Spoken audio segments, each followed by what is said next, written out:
Welcome to a complete battle guide to beating every FNAF animatronic in a fight.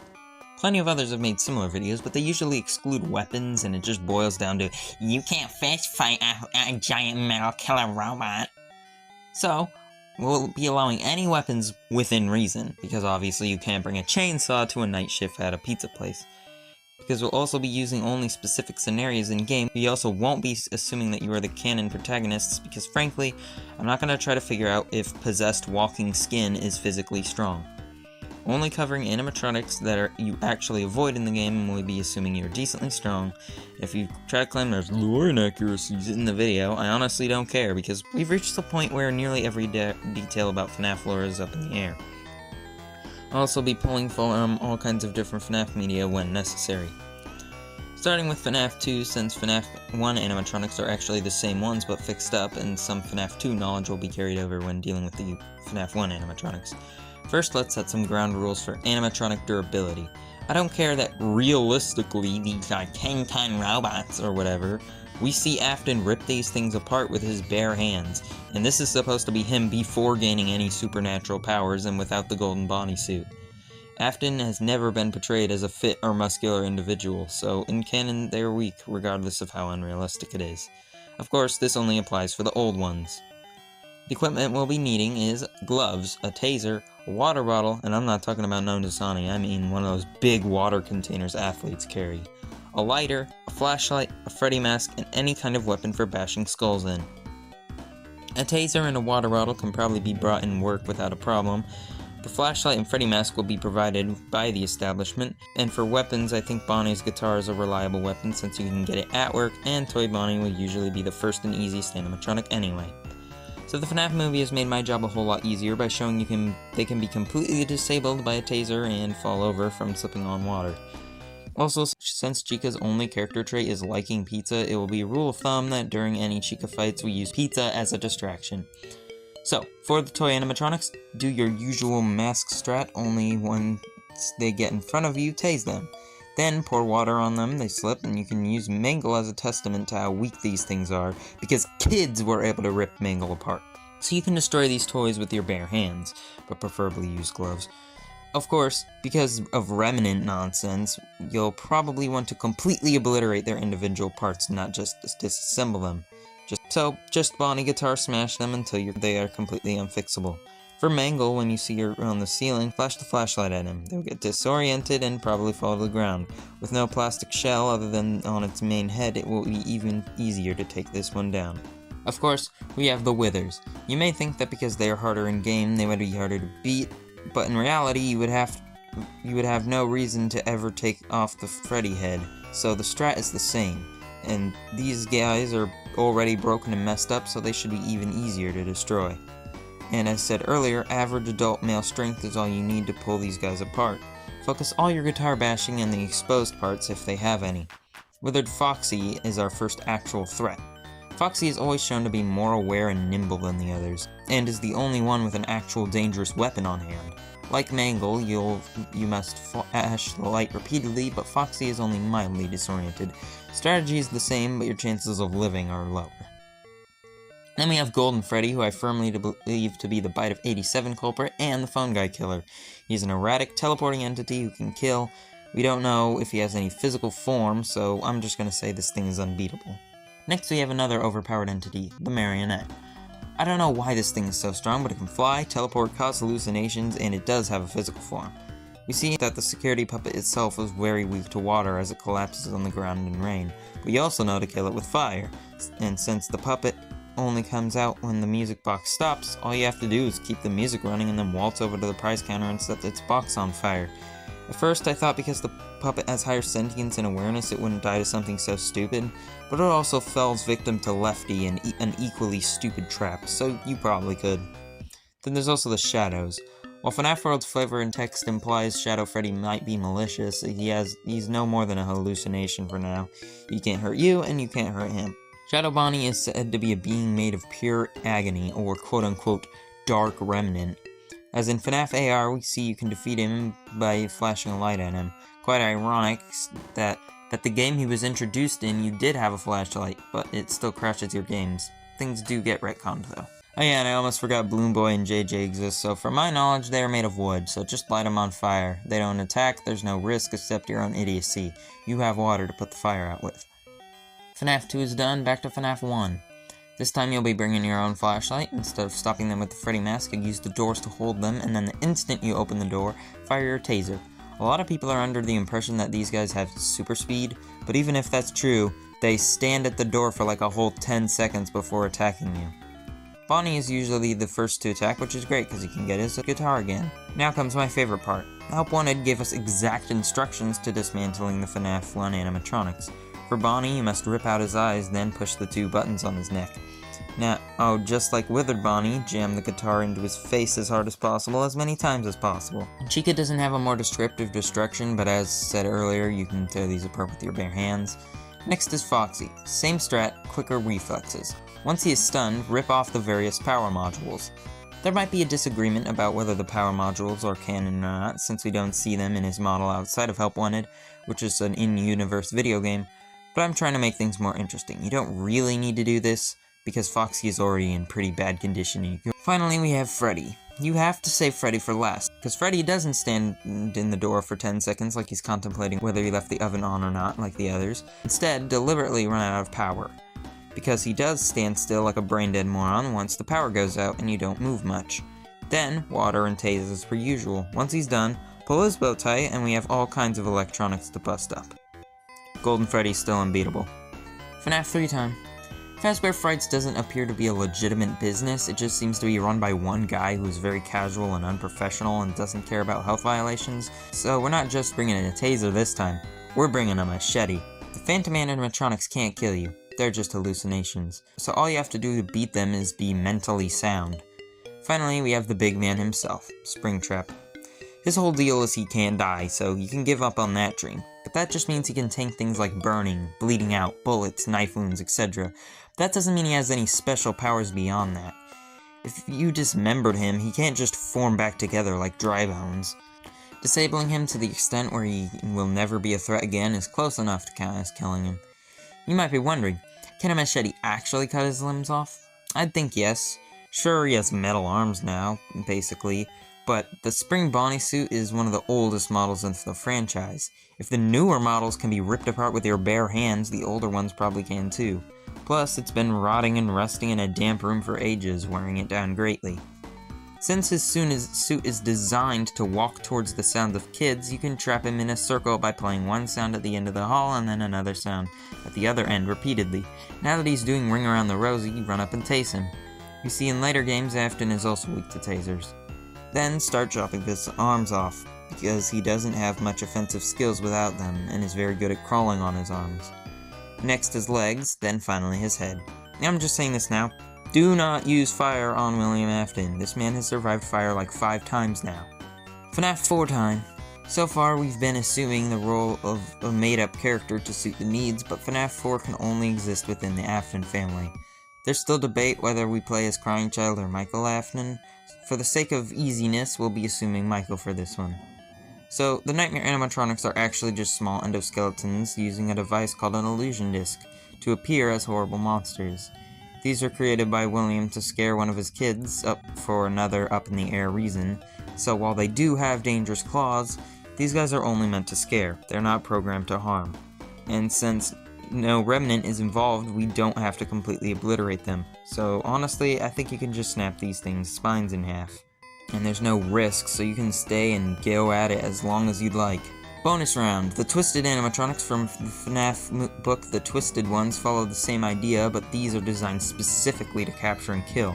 They are 10-foot tall monstrosities with thick metal bodies, and honestly, you can't kill these things. The only time in the whole book one is defeated is when an entire house collapses on one. However, since these things are patrolling the public areas, you don't have to be in any specific role, which means no specific restrictions, which means military soldier with a tank, baby, I make the rule! While on the topic of the books, I'm not going to cover anything else. In the original saga, most of the new animatronics are completely radically different from their in-game counterparts. And for Fazbear Frights, there are too many new things and not enough info on them for me to even bother. On to Sister Location. You can probably get away with more here since it's a pretty hidden job. If Fazbear starts getting self-aware of how dangerous and unprofessional their establishment is, and even after entering unauthorized areas, you never get fired. The thing you'll need here is a crowbar, gloves, and your trusty taser. First we have the Biddy Babs. Some might say they're strong enough to outstrength an adult man, but there are multiple Babs here, so I highly doubt one Bab is stronger than an adult man. All the sister location animatronics have the brilliant feature of exposing their wiring free of charge. Once they do this, rip off the faceplates and cave its ugly face in. While on the topic of small, weak losers, we have the mini arenas, who you can probably kill by stepping on. Now it's time for the main band members. We have to start with Baby because she is the mastermind, and if you went to dismantle the others first, Baby would assemble Ennard out of their parts. Fighting Baby in hand-to-hand combat would be nearly impossible. She's big, has far more complex structure than anything else so far, and is equipped with a hidden murder claw. But we do know one thing that can kill her, the scooper. But how would we get her into the scooping room? Same way Baby does it to us, manipulation. The only possibility I can think of is when you first meet Baby, she doesn't recognize you as anyone significant. Later, it's theorized she mistakes you for William Afton. But now that I think about it, in this scenario, we're playing as a theoretical character, and the only reason she mistakes you as Will is because Michael shares family resemblance. So tell Baby that her father has returned and for more killing and is in the scooping room. Activate the scooper in advance since it's quite loud when first loading up. This is the only believable outcome I could come up with. Since Baby is after Afton, whether it's to kill him or make him proud, and Afton returning to sister location is an entirely possible event if he just continued on forever with his murder sprees. It's not the best, but I went to see what other channels said about fighting Baby and they didn't even try. With Baby gone, we can now move to Laura. Honestly, I'm realizing now most FNAF games have a looming threat of what will happen to you when you get caught. Unless Baby's commanding everyone, do the circus members even kill you when they catch you? Foxy sure doesn't.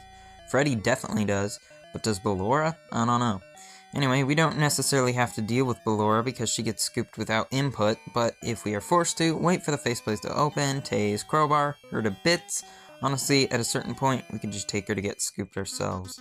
Skip fighting Freddy for now because we have a more convenient arena later. Funtime Foxy is next, and we know Foxy is weak because you canonically get caught by him and live. Same strat as Ballora, not repeating myself. Funtime Freddy is next. This man was built to capture and kill kids, and in one of the books even captures a tall teen. So you're in serious danger. Luckily, Fazbear Entertainment powers him down for parts and service, and gives you the exact buttons to open not only his face, but his chest too. The only threat here is Bonbon, which you could easily break by throwing him against the wall. Bust up Freddy, and you're done. Let's imagine you didn't kill Baby first, and have to go up against Ennard. Honestly, this is probably one of the most even fights you'll have. He's about the size of a human, and he can tear at you slowly with his claws, just as you can tear at him slowly with your crowbar. Make sure to hit the wires themselves and not in between them though, because pulling out a wire wouldn't do anything because you can just put it back on. No real strategy here, just a battle to the death. Next is Pizzeria Simulator. Here we see yet again the taser still works against these losers. Since this place is designed as a trap and is technically owned by you, you can bring whatever you want here and it should be fine. So gloves, taser, machete, crowbar, lighter, water, bike, armor, whatever else you can think of. Our first enemy is Scrap Baby. She still has her claws, so she's still a murder machine. But because of becoming Ennard and then separating, she now has to use her scrap parts to build back together. So she's a lot weaker. Much like Ennard, this is a pretty even fight. Next is Molten Freddy, who's basically just a bunch of tangled wires. So you could probably just put this guy in a knot, but more reliably, chop up his wires. Molten Freddy is far less organized than Ennard, so I doubt he'll stitch back together. Next is Afton again, same strategy. No limbs, no threat. Next we have Lefty, who's a Freddy built to capture the puppet.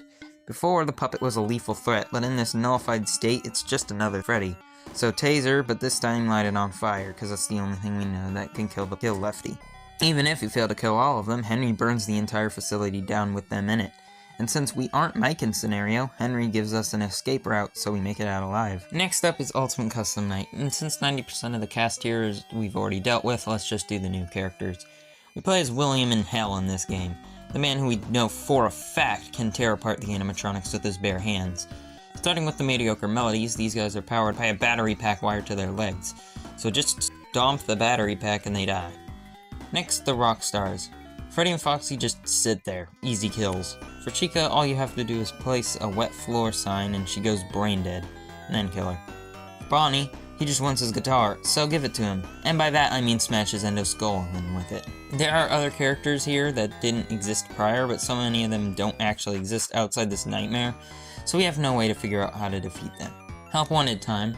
This game canonically is a game in the FNAF universe infected with a virus. Only new threat here is Glitch Trap. Well, we got one more, but I'll deal with it later. Without the help of others, he's pretty much helpless by default. He only becomes a threat when you idiotically assemble his tapes, so just go into the files and delete his tapes. Crisis averted. Security breach. The role we play in this game is of a random person sneaking in, so we can bring whatever weapons we want. So go crazy. Machete and gun and crowbar are the only things you need for sure. This game does my job for me because you dismantle the animatronics, and keep in mind you're a child in this game, possibly a robot. So I'm not going to recap how you dismantle them, just go watch a YouTube video on it. All it requires is that you finish the job.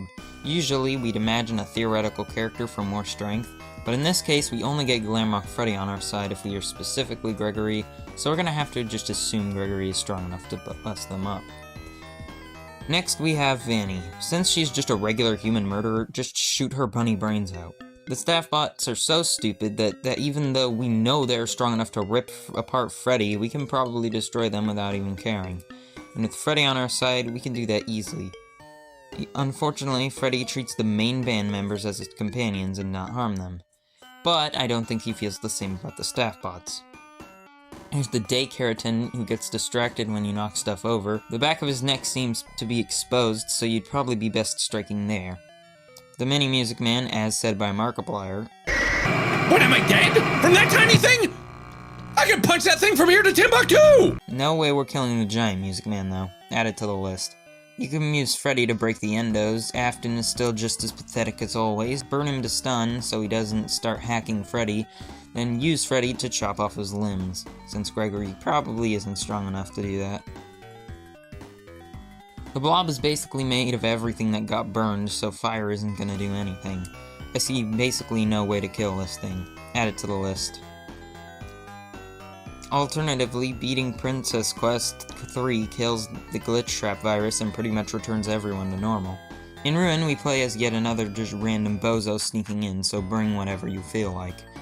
We kill Monty and Roxy just by playing the game. Eclipse isn't technically an enemy in this one, and Chica eventually just collapses in a corner. Pretty easy kill. Budget Glitch Trap, whatever this guy's name is, can be defeated by breaking the computer he's hooked up to. The Mini Music Men are a little more threatening now, but due to there being lots of them, but they're still just toys. Prototype Freddy would be an actual threat, but since we don't need to be anyone specific here, we can imagine a theoretical strong man, and then it's a pretty even matchup. Our only true challenge is the Mimic. There would be an obvious way to kill him, in which you would lure him to the scooper room, but the game uses complete BS and gives him a costume and saves him from the scooper if you choose to go down that route. Well, technically it's not confirmed that he's saved from the scooper, but it just seems to be the obvious answer. You see an arm get broken off by closing a door, so just give him a little more time and crush him in the door. The only character left that I'm going to cover is Nightmarionne, or Nightmarionette, who is in a dubious state of canonicity because it was originally introduced as a completely non-canon reskin of a character, but then suddenly started appearing in games that are canon. Its two canon appearances are in Ultimate Custom Night, William's own personal hell, and in Help Wanted as one of the random enemies in the night rooms, and in Security Breach as random cameos. So, being in Afton's personal hell means it has to be something that Afton has seen or is affecting him in some way that can haunt him. Being in Help Wanted means it either has to be a random rumor about Freddy Fazbear that's been going around that they made a game off of, since they made a game based on some other guys' fan games and other rumors that go around about Freddy Fazbear's, or it's haunting the game, or it could be a virus in the game, In order for this to fit both things, either this would have to be a rumor that was somehow significant enough for Afton to be scared by it and for it to appear in his personal hell, or it would have to be something that Afton specifically had nightmares about, which just seems so absolutely absurd, because that would mean that Afton would be spreading rumors about his own murders, which just isn't something I see possible. I'm pretty sure Afton has just been completely missing from the public eye ever since he started. So the only option here really is for it to be some sort of virus, which is both infecting the Help Wanted and infecting the Pizzaplex. It could also technically be infecting Afton's brain, since he did kind of transfer his consciousness into Glitch Trap or something. Or Cassidy just put it there, and Afton's never actually seen it before. But either way, if this is a virus, which I firmly believe it is, then yet again you can defeat it by simply breaking what it is housed on. Either breaking the headset that contains FNAF VR, or in the case of the Pizzaplex, whatever is the main power source. We do see a lot of wires looking like Nightmare Young going down to a specific area. I don't remember what it was. So that's everything. Surprisingly small number of characters that are undefeatable for how many videos try to hammer in the idea that these are absolute beasts that not even Mike Tyson could defeat. That's really it. I don't know what else to say about this.